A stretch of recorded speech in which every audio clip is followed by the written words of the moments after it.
정부가 새 벽두부터 서울 일부 지역을 제외한 규제 지역을 전부 해제했습니다.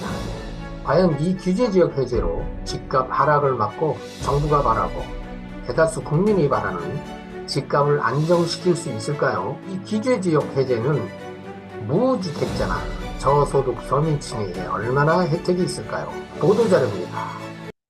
2023년 1월 3일자에 서울 투기지역 대폭 해제, 강남 3구, 강남 서초, 송파 및 용산구를 제외한 모든 지역을 투기지역에서 해제한다. 전부 다 풀어준다는 얘기죠. 규제지역의 효력은 2023년 1월 5일 0시부터 바로 오늘부터 그 효력이 발생한다. 이런 내용으로 이렇게 발표를 했습니다.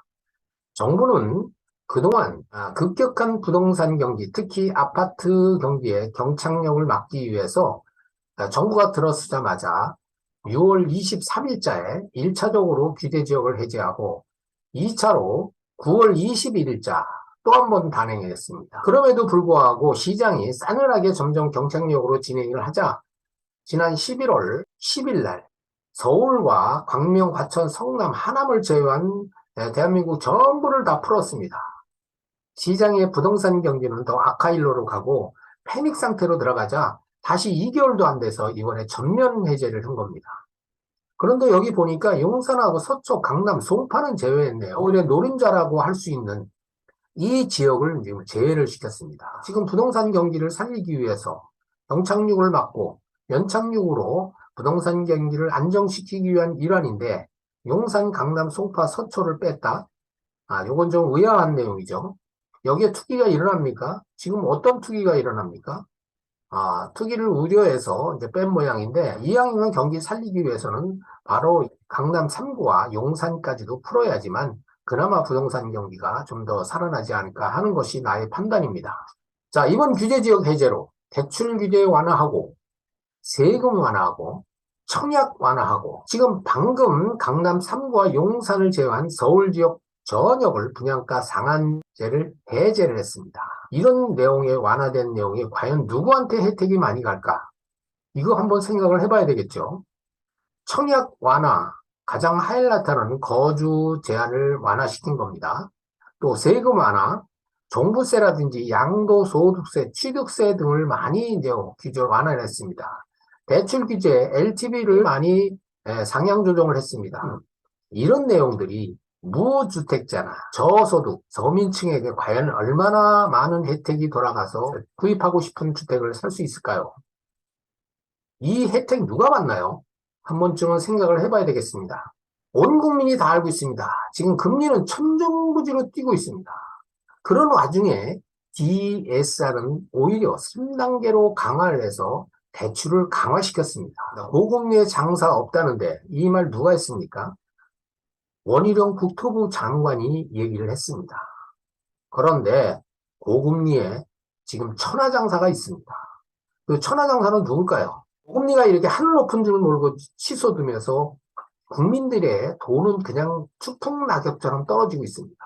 거기에 설상가상 또 DSR은 또 3단계로 강화를 시켰습니다. 고금리에 DSR 강화에 무주택자의 내 집 마련 꿈은 점점 멀어지고 아주 죽을 맛입니다. 지금 국민들은. 이 와중에 은행권만 살판났다. 고금리라는 장사를 이기는 천하장사라는 말입니다. 지금 이건 10월 달에 보도됐던 내용입니다. 눈덩이 이자 수익, 4대 금융지주 최대 이익, 서민 부담만 가중되고 있다.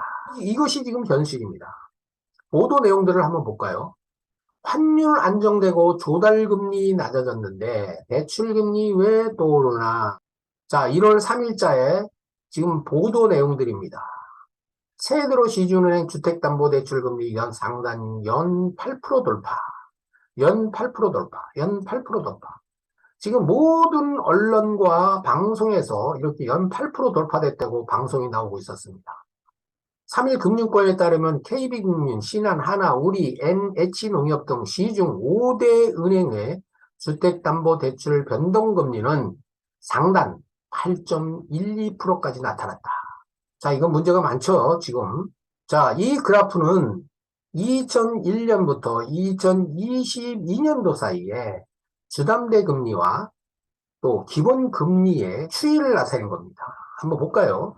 요 고점이 2008년도 미국발 금융 대란입니다. 서브프라임 모기지 사태라고 그랬죠. 자, 요 당시에 기준금리와 주담대 금리가 얼마인지 한번 파악을 해볼까요? 이 당시에 기준금리 5.25%였습니다. 주담대는 7.5%입니다.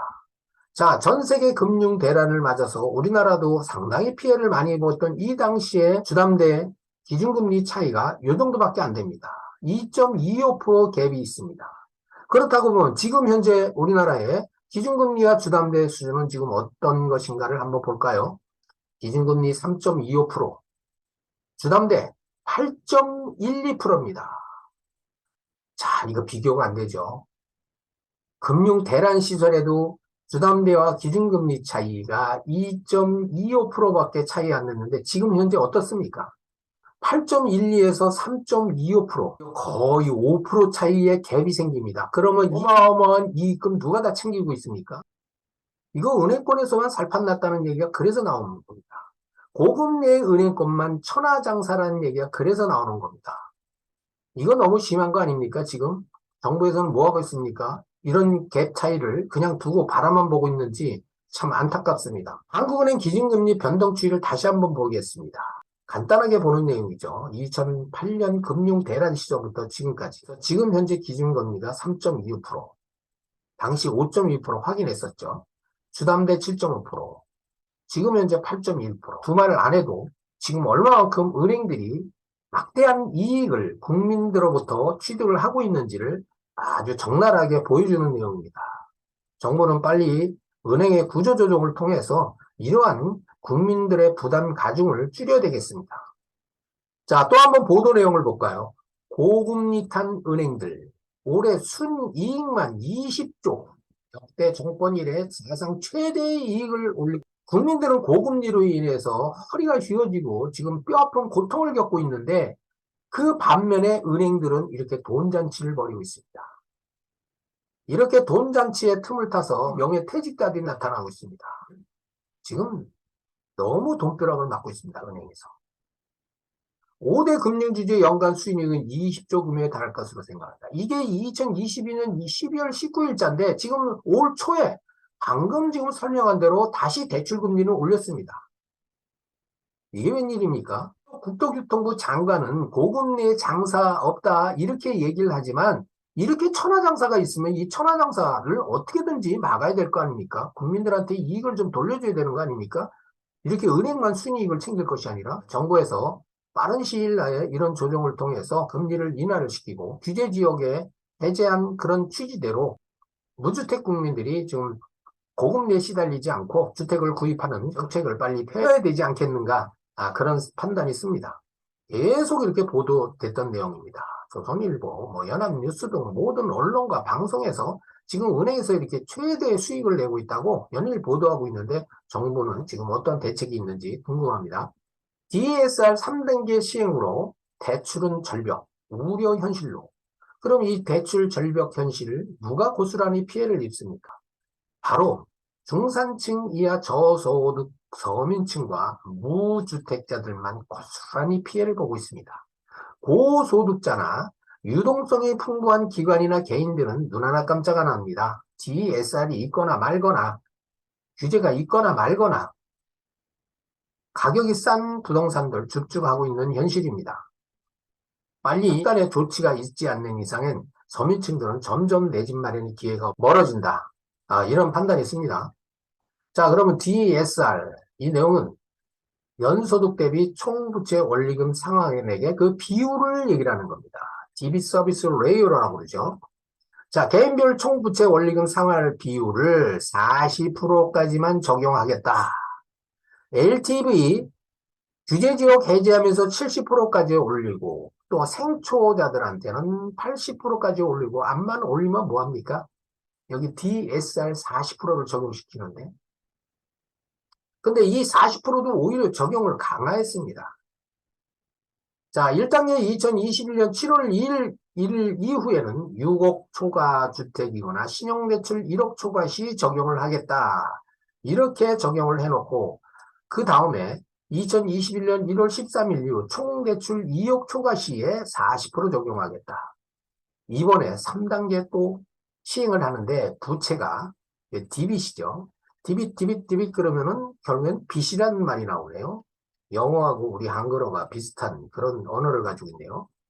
부채가 주담대 신용대출 할부금을 불문하고 3단계로 2022년 7월 1일 이후 총대출 1억 초과 시에는 40% 적용한다. 이거 대출 어떻게 받습니까? 암만 LTV를 풀어주면 뭐합니까? 규제지역 풀어주면 뭐합니까? 이렇게 지금 고금리에 더더군 대출을 못 받게 이렇게 강하게 지금 규제를 하고 있는데 그렇다고 보면 개인들 빚이 있느냐 없느냐에 따라 또 많으냐 적으냐에 따라 원하는 액수의 대출을 받느냐 못 받느냐가 결정된다. 결국은 이 부분 때문에 지금 무주택자들, 서민들은 내 집 마련 길이 점점 멀어지고 있다. 규제지역 안만 풀면 뭐합니까? 이런 강력한 대출 규제가 있는데 정부는 무주택자나 일반 서민들에서 특단의 조치를 더 내려야 되지 않겠느냐 하는 것이 저희 판단입니다. 자, 그렇다면 과연 이번 규제지역 해제 정책으로 부동산 시장 살아날까요? 그러나 시장은 어떻습니까? 더 떨어질 거라는 심리적 공감대 또 공포감까지 형성돼 있어서 LTV는 완화됐으나 DSR 규제 강화로 오히려 고소득자 외에 중산층 이하 일반 서민 무주택자들은 대출 혜택이 미미하다. 고금리를 감당하고 대출을 받아서 집을 구입을 한다 손 치더라도 DSR 규제 때문에 원하는 대출을 받지 못하기 때문에 주택 구입이 상당히 어렵다. 규제지역 해제. 자, 높은 고금리에 의한 주담대 이자 부담은 점점 가중되면서 우리 무주택자나 중산층 이하 저소득층에게는 규제 혜택이 강 건너 불보기가 먼 산 바라보기 정도밖에 되지 않겠다. 정부는 은행권에 이렇게 과도한 그 이자 수익을 억제를 시키고 금리를 낮추면서 무주택자들한테 좀 더 주택을 구입할 수 있는 기회를 제공해야 되지 않겠느냐 하는 것이 나의 판단입니다. 여기까지입니다. 감사합니다.